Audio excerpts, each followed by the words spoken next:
Ryan, have you ever noticed that sometimes one tiny word can completely change the way your English sounds? Definitely. You can say the same basic idea, but one version sounds direct, and the other sounds much more natural. Exactly. And today, that tiny word is would. Oh, would. I hear that word everywhere, in restaurants, at work, in movies, and in everyday conversations. But here's the interesting thing. A lot of English learners understand would, but they don't feel comfortable using it.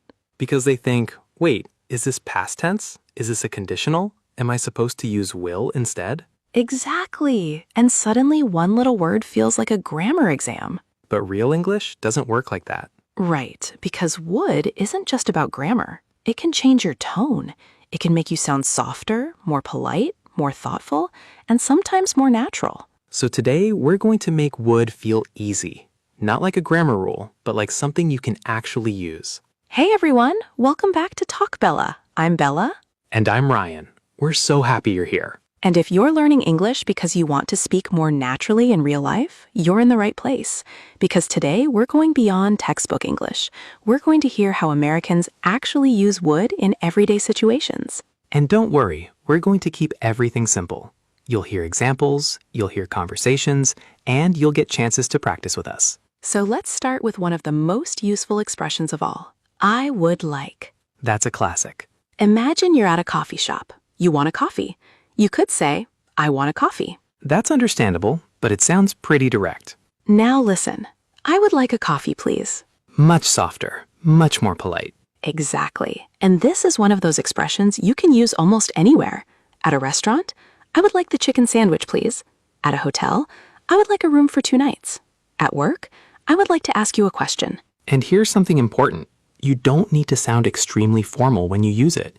You can use it in normal, everyday American English. Absolutely. For example, Bella, what would you like to drink? I'd like some iced tea. See? Very natural. And notice something else. In real conversation, Americans often shorten I would to I'd.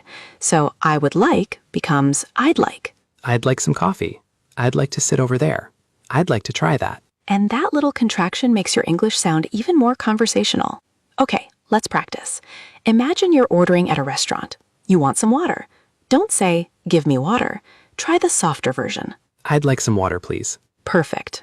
Now you want to order a burger. I'd like a burger, please. Exactly. And here's one more. You want to ask your teacher something. I'd like to ask you a question. Perfect. And that's the first thing I want you to remember today. When you want something, I would like is one of the safest and most natural ways to express it. But would can do much more than that. Oh, definitely. Because the next time you hear someone say, would you? Don't just think about grammar. Listen to the tone, because that's where would gets really interesting. Ryan, let's make this even more practical. Imagine you're talking to someone you don't know very well, and you need them to do something. Maybe you need some help. How would you ask? I'd probably say, would you help me? Exactly. And notice how different that feels from help me. Help me is direct. Would you help me feels much softer. Right. You're not changing the request, you're changing the tone. And that's one of the most useful things about would. So you could say, would you open the window? Or, would you wait a minute? Would you send me the file? Exactly. These are simple sentences, but they give the other person a little more space. It's almost like you're saying, I have a request, but I respect your choice. I like that, because sometimes English learners aren't trying to be rude, but their sentences sound too direct. Exactly.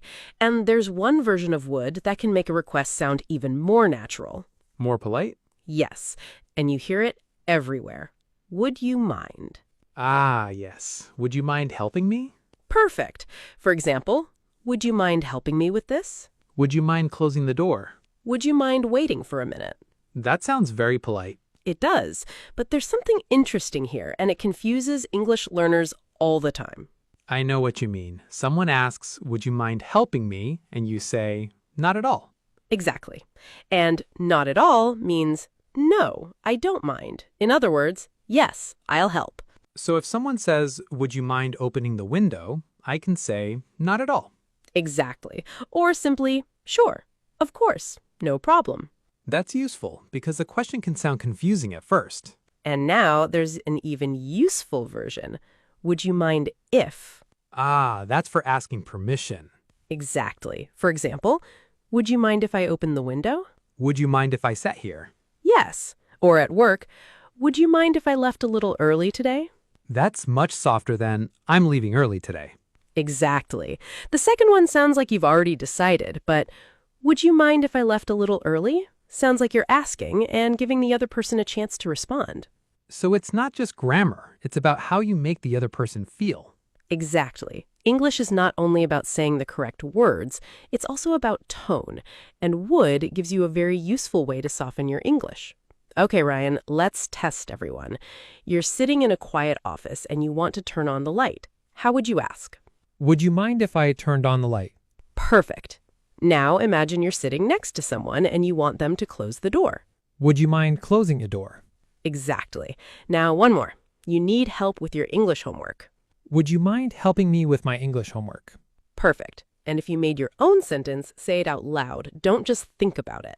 Because the goal isn't to recognize would, the goal is to actually use it. Exactly. But Ryan, so far we've used would to make requests softer. Right. But what if you're talking about something that isn't real? A dream, a hypothetical situation, or even a life you wish you could have? Now I'm interested. Good, because that's where would gets really powerful. But there's another side of would that's completely different. Oh, so far we've been using would to sound more polite. Exactly. But what if you're talking about something that isn't real, a dream, a possibility, or a situation you're simply imagining? Now I'm interested. Good, because this is where would gets really powerful. Let's say I ask you, what would you do if you had $1 million? Oh, that's easy. I'd probably travel for a few months, buy a nice house, and definitely never say no to good food. See, you said I'd probably travel, not I will travel. Because I don't actually have $1 million, I'm imagining it. Exactly. That's one of the most useful patterns with would. When you're imagining a situation, you can use what would you do if, For example, what would you do if you lost your phone? or what would you do if you could live anywhere in the world? Or my favorite, what would you do if you didn't have to work tomorrow? I already know your answer. Sleep immediately. Of course. But here's something learners often do. They hear, what would you do if, and immediately start thinking about grammar rules. Right, but don't make it complicated. Think of it as imagine the situation. What would you do? That's it. So if someone asks, what would you do if you had more free time? I could say, I would spend more time with my family. Perfect. Or I'd learn to cook. I'd travel more. I'd exercise every morning. I'd finally start that business I've been thinking about. And notice something. In everyday American English, people usually shorten I would to I'd. So instead of I would travel more, you'll often hear I'd travel more. Exactly. And that contraction makes your English sound much more natural in conversation. Let's make this real. Raya, what would you do if you could take a month off from work?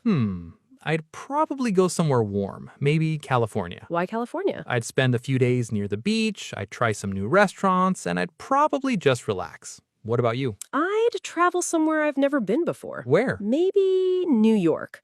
I'd walk around the city, try different foods, and take way too many pictures. That sounds exactly like you. And that's the point. We're talking about something imaginary, but the conversation feels completely natural.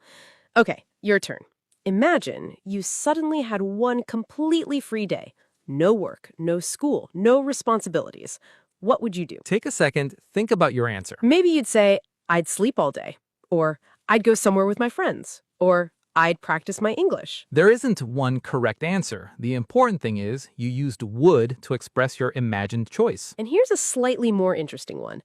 What would you do if you weren't afraid of making mistakes in English? That's a good question. Would you speak to strangers? Would you travel alone? Would you join an English conversation group? Would you finally speak English at work? Think about it. Because sometimes the language isn't the only thing holding us back. It's confidence. And there's another very natural expression learners should know. I would love to. Yes, this one is everywhere.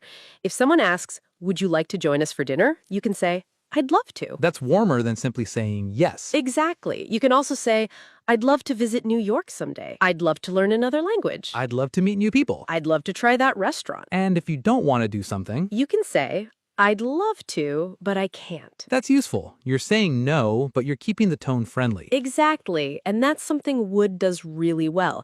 It gives you space to express yourself without sounding too direct. So now we have I'd like to, I'd love to, I'd probably, I'd choose, and what would you do if? And these aren't just grammar exercises. These are phrases you'll actually hear in American conversations. At work, with friends, at restaurants, and even when people are talking about their dreams. But there's still one really interesting use of would we haven't talked about. The one connected to the past? Exactly, because would can take you back in time and suddenly make a simple memory feel like a story. Okay, now I really want to hear that. Let's go back for a moment. Back to when we were younger? Think about something you did again and again as a child. Maybe something you did every weekend. For me, I would wake up early on Saturday mornings and watch cartoons before everyone else got up. See? That sentence feels like a memory. I would wake up early on Saturday mornings. Exactly. Here, would is talking about a repeated action in the past.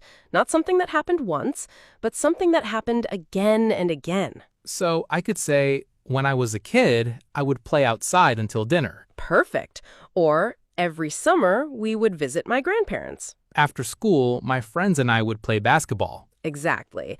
And this is one reason would is so common in storytelling. It doesn't just tell us what happened, it helps us feel the routine. But Bella, couldn't I also say, when I was a kid, I used to play outside? Absolutely. And this is where learners often get confused. Both can describe repeated past actions. For example, when I was young, I would visit my grandmother every Sunday. Or, when I was young, I used to visit my grandmother every Sunday. So what's the difference? The meaning is very similar, but used to is often easier when you're simply talking about a past habit. Would can feel more like you're telling a story. So I could say used to gives us the information, while would can bring the memory to life. Exactly. Listen to these two. I used to walk to school. That's just a fact. Now, every morning, I would walk to school with my best friend. That feels different. Now I can picture it. Exactly. You can almost see the two friends walking down the street. That's the storytelling power of would. Ryan, tell me a childhood memory using would. Okay. When I was little, my family would go to my grandparents' house every Sunday. My grandmother would make a huge breakfast, and my grandfather would sit outside with his coffee. I love that. And after breakfast, all of us would sit together and talk for hours. See, you just used would several times, and it doesn't sound like a grammar exercise. It sounds like a real memory. Because we're describing a routine, not one specific Sunday. Exactly. That's the key. If you mean this happened repeatedly in the past, would can be very natural. Okay, listeners, let's see if you can do this. Complete the sentence. When I was a child, I would... Take a few seconds. What did you do repeatedly? Maybe, when I was a child, I would ride my bike after school. Or every summer we would visit our relatives. Or, on weekends, my friends and I would play video games. Now say your own sentence out loud. And don't worry about making it perfect. You're practicing a real storytelling pattern. There's one thing learners should be careful about. Can I use would for every past situation? No. And this is important.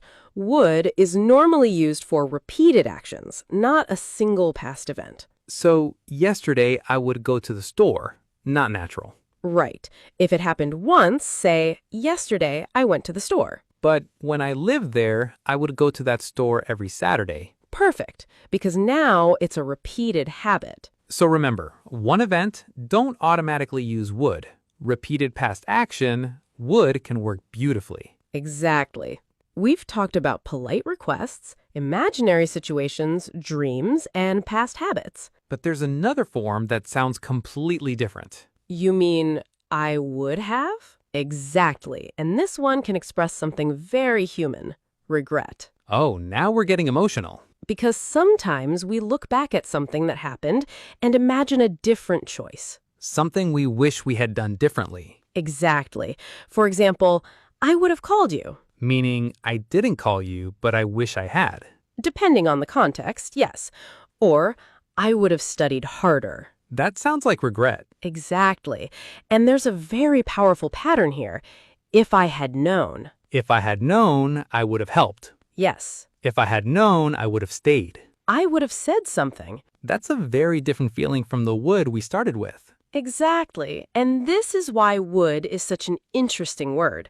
One small word, but it can express politeness, possibility, imagination, memories, and even regret. And we're not finished yet. Because once you understand would have, you'll start hearing it everywhere, especially when people talk about mistakes, missed opportunities, and things they wish had happened differently. Okay, I'm ready. Then let's look at it together. So, Ryan, we've talked about a lot of different ways Americans use would. Yeah, and honestly, I think I understand it differently now.